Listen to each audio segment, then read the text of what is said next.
Hi, I'm AJ Hoge. Welcome to the Effortless English Show, the show that teaches you to speak English powerfully. I've been thinking about English classes lately. Should you go to an English class? Should you go to an English school? What is the purpose of an English class or an English school? In past shows, in past audios and videos, I have criticized English classes and English schools a lot. The truth is, as you know, that most of your improvement, most of your learning, most of your success speaking English will come from your independent learning at home. That's where the improvement happens. It's your efforts at home, often alone, that determine your success. It's the hours you spend listening to audios or reading books in English or even practicing your pronunciation with an audio. Recently, just last week, I finished reading Steve Kaufman's book in Spanish, and he had a great quote in that book. And he said, "The teacher cannot make you learn. It is your responsibility to learn." So learning comes from you, not from the teacher. So the question then that I have, that you have, that maybe all of us have, is what then is the purpose of a teacher? What is the purpose of a classroom coming together with other students and a teacher? Is it even necessary to have a class or a school? Good questions. I've been thinking about these questions especially because I am planning to do a series of classes and seminars this year in Asia. I'll be moving around to different countries in Asia, doing some large classes and seminars. And so, of course, I've been asking myself these same questions. What is the purpose of the seminars? What am I hoping to do? How can I help those students there? And also, I'm asking myself, what can I not do? What is it not possible for me to do as the teacher? Important questions. And as I thought about these questions, and I start asking myself, why am I doing this? What's the purpose of a class? What's the purpose of coming together with other people? I remembered my first Tony Robbins event. Tony Robbins is a motivational speaker. And my wife and I went to our first Tony Robbins event several years ago.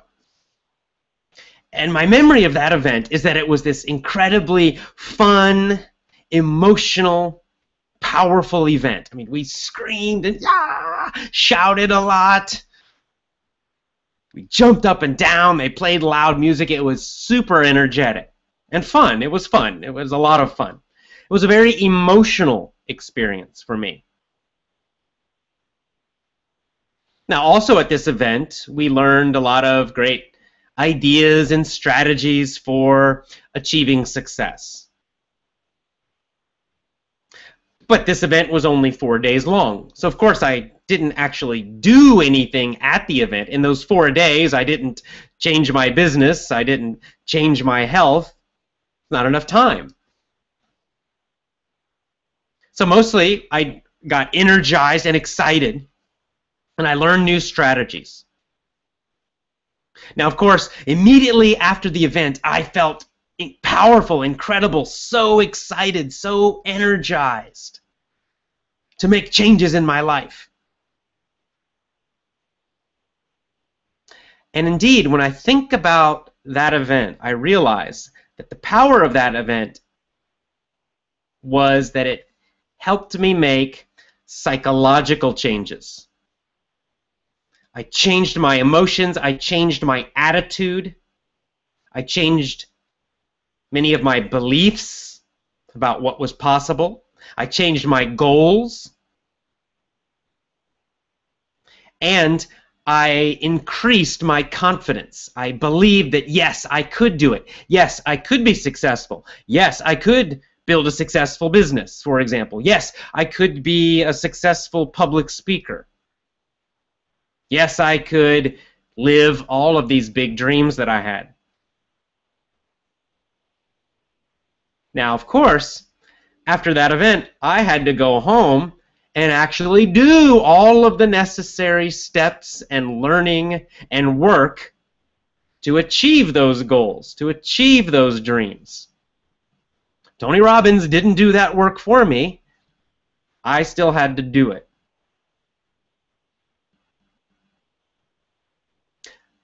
I look back now, several years later, and I can see that my life changed from that event. I was going one direction, and then that event changed the direction of my life. Again, by helping me change my beliefs, change my attitudes, change my mindset, change my thinking, change my goals, and change my emotions. Let's take a quick Twitter question, and then we'll come back to this topic of schools, live events, the roles of teachers, what can a teacher do for you, and what must you do for yourself? So a Twitter question this week from Maria, one of my favorite people, Maria. She says, I want to learn Japanese, Italian, etc., several languages. Is it possible to use the Effortless English system as a total beginner in other languages? It's a good question because Effortless English, my courses are focused on intermediate level learners. Obviously, I'm speaking in English, so you already know some English. So Maria wants to know, well, can we use this same system for total beginners? And can we use it with other languages? And the answer to both is yes. First of all, other languages. I'm using this system finally now with Spanish.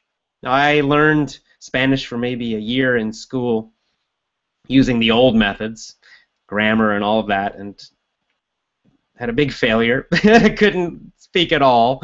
But now I'm using a program called Unlimited Spanish. My good friend Oscar in Barcelona created that program, and he created it using the Effortless English system to teach Spanish.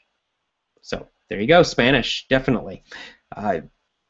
So my wife has a course for beginning Japanese, so zero level, low level Japanese. It's called LearnRealJapanese.com. And I'll be focusing on that program next year. So definitely, you can do this.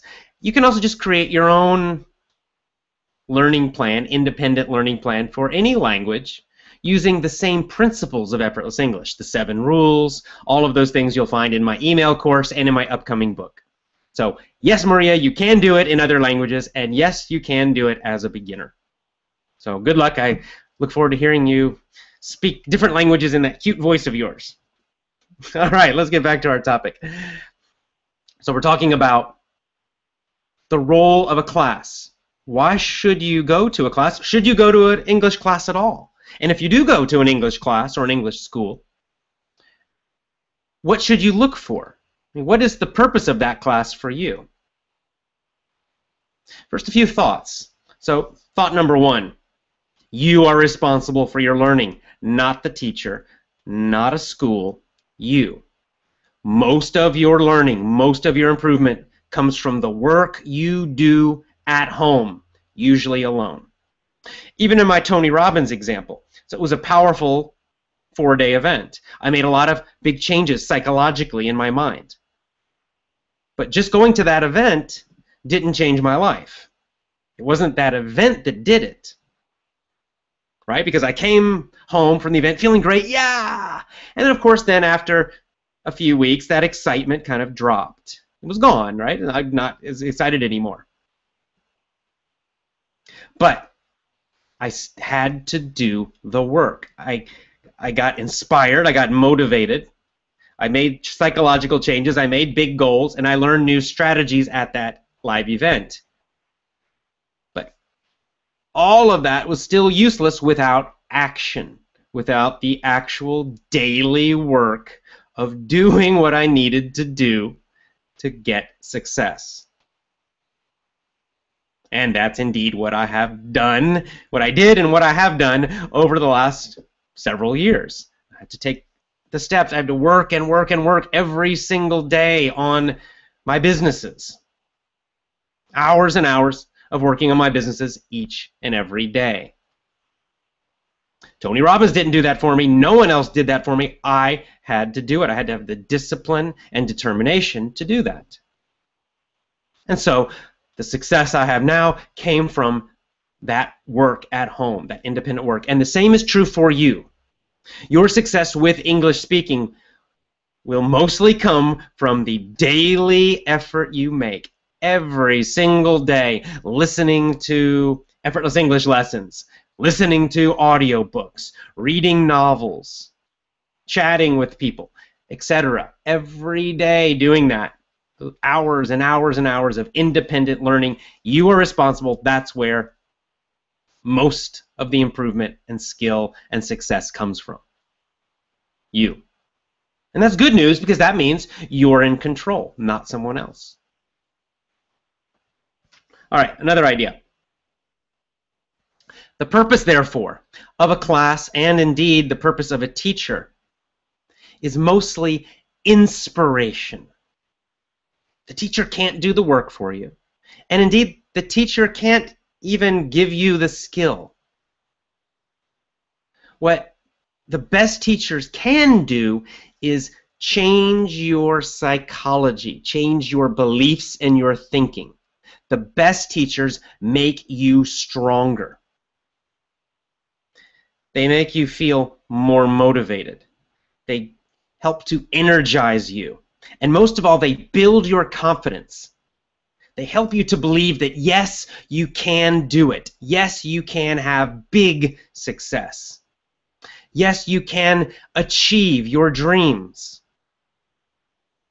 They really help you to feel that deep inside, to have the confidence to keep going, to do the work every day.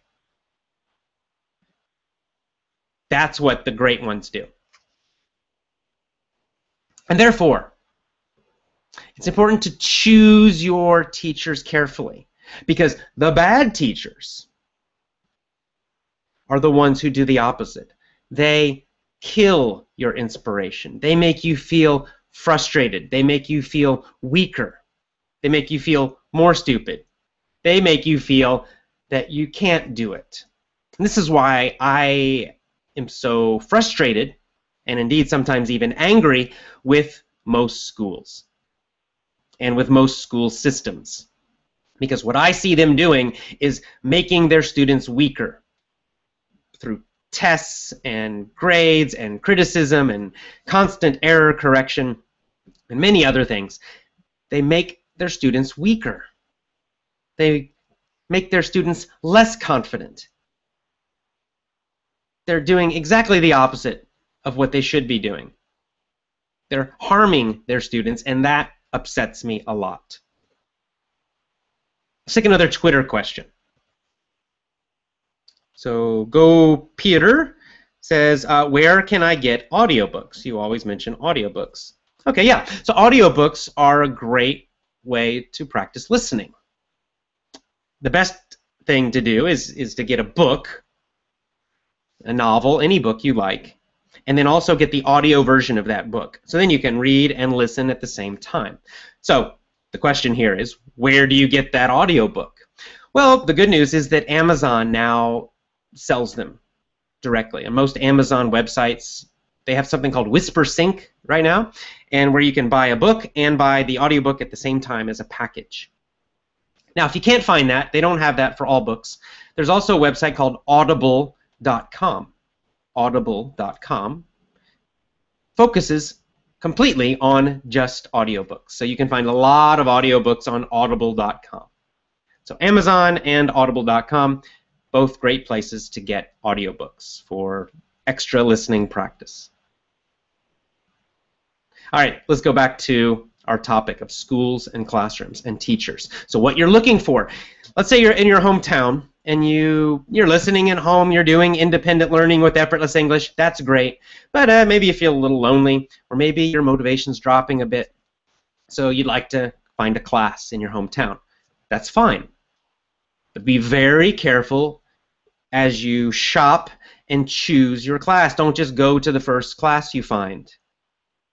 If you're looking at schools and classes and tutors, be very careful. If you can, observe one of their classes. And what you're looking for, first of all, you need to look for a teacher who's very positive and ideally is high energy. Why? Well, again, because the number one thing a good teacher can do for you is to energize and inspire you and to build your confidence. To do that, a teacher must be positive and energetic. So if they're kind of tired and not very interesting, that's not going to energize you. That's not going to inspire you, and therefore, it's kind of a waste of time. So you're looking especially for their personality and their energy. They should be smiling. They should be happy. They should have energy, and they should be very positive. As you observe them teaching, also listen to how they talk to their students. Do they encourage their students, or do they discourage them? Do they criticize students and focus constantly on mistakes? That's not good. That makes you feel weaker. Or do they instead focus on positive improvements and make the students feel more confident, more strong, that they can do it? That's the kind of teacher you definitely want. Finally, as you are shopping and looking at teachers and classes, look at the other students in the class too. Also very important. Are they energized during the class? Are they sitting up with their eyes open and really listening and seem to be enjoying the class? Are they participating? Are they talking or shouting? Are they positive people? You know, after the class you can chat with them a little bit. Are they nice people? Are they supporting? Will they encourage you? Will you feel happy and positive being around them? Or are they kind of negative? Because we've had people on Twitter ask me almost every week, oh, what should I do? My friends, they criticize my speaking and it makes me feel bad. You don't want those kind of people that are going to make you feel weaker. No, no, no. So the class is also important. Now, ideally, you also want to see the class moving, actually using their bodies, so that it's a very high energy class. And indeed, these are the thoughts going through my head now as I plan my events in Asia for this year. So I'm thinking of my role as a coach and teacher, and I realize that what I can do for my audience is I can inspire them and energize them and make them feel more confident, more strong about their speaking ability right now. And then I can give them great strategies to use at home to continue improving so that their confidence grows, their improvement grows, so that they go home and they really do the work in a smart, intelligent way, and they achieve that big success, that big dream they have for English speaking, that you have. That's my role as a teacher, and that's the kind of teacher you should be looking for, the kind of class you should look for in your own town. So good luck to you. Be very careful and be very picky about this, meaning don't just pick anybody. Make sure you feel great about that class before you join it. Because otherwise, if you cannot find a teacher like that, if you cannot find a school like that, it's better just to stay at home and learn independently and don't go to a school at all. A bad school will hurt your learning, hurt your confidence. You must avoid them. Let's go to our last Twitter question. This is from Powerful Amir, interesting Twitter name. Are animated movies good for learning English? For example, the movie Frozen. That's a good question. I talk about using movies to learn English, and I've talked about my movie technique. In my new book, I'll talk about it more. But the question now is, what kind of movies are best for learning English? And specifically, are animated movies good? I would say it depends on the movie. Frozen, maybe not so much. And there's nothing wrong with Frozen. It's a perfectly fine movie. It's a wonderful movie. If you enjoy it, sure, go see it and watch it. But for choosing a movie specifically to learn English, musicals are not the best. So that's why I don't recommend Frozen so much. It's not because it's animated, it's because it's a musical. And so during much of the movie, the characters are singing. What's wrong with singing? Nothing's wrong with singing. Singing and songs are fine. But for learning English, it's not as good. Because number one, when people sing, they often change the natural pronunciation, obviously. People don't normally say, "Let it go!"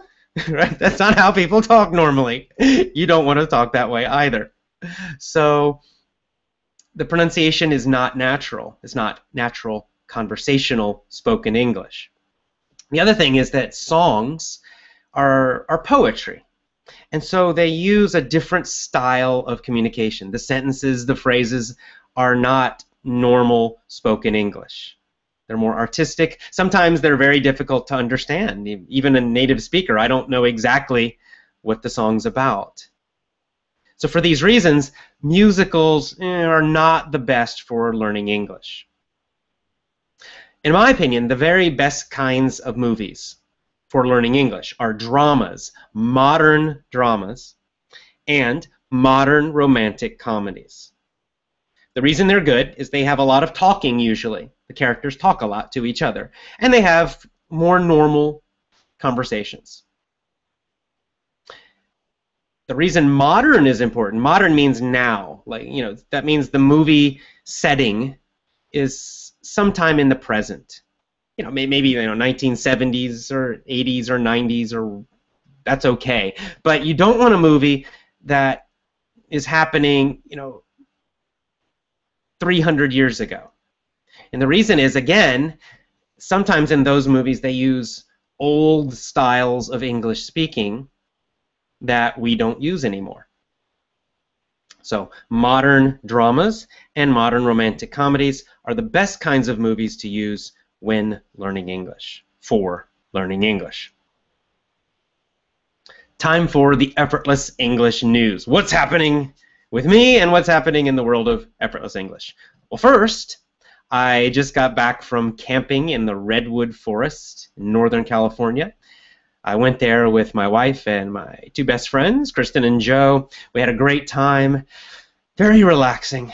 So nice to get away from the computer and work and just get out in the quiet with those huge trees. I highly recommend it. Anytime you feel stressed or overworked, go camping, get out in nature. What else is happening? Well, another piece of news, you may have noticed this show is not live anymore. I was recording it live, meaning at the same time every day on Sundays. But my schedule now is changing too fast, and I simply can't have a reliable time for doing this. I'm going to be traveling soon. In a few weeks, my wife and I will return to Japan. Then, as I mentioned, I'll be traveling around Asia doing classes and seminars. And because of this, I just can't do one specific time every week. Instead, I'll be recording the Effortless English show whenever I can find the time. Now, after I record it, I'll put it on YouTube and put it on effortlessenglishclub.com. And I will send a tweet on my Twitter account. I'll send a tweet with a link to the new show. So if you want to follow me, if you want to get each show when it's new, just follow me on Twitter, and I'll tell you on Twitter when the new show's available. My Twitter is twitter.com/AJHoge, just my name, AJHOGE. Well, that's it for this week's show. I will see you next time. As always, go to effortlessenglishclub.com and try my VIP program for just $1. I will see you next time. Have a great day, have a great week, and enjoy your English learning. Bye for now.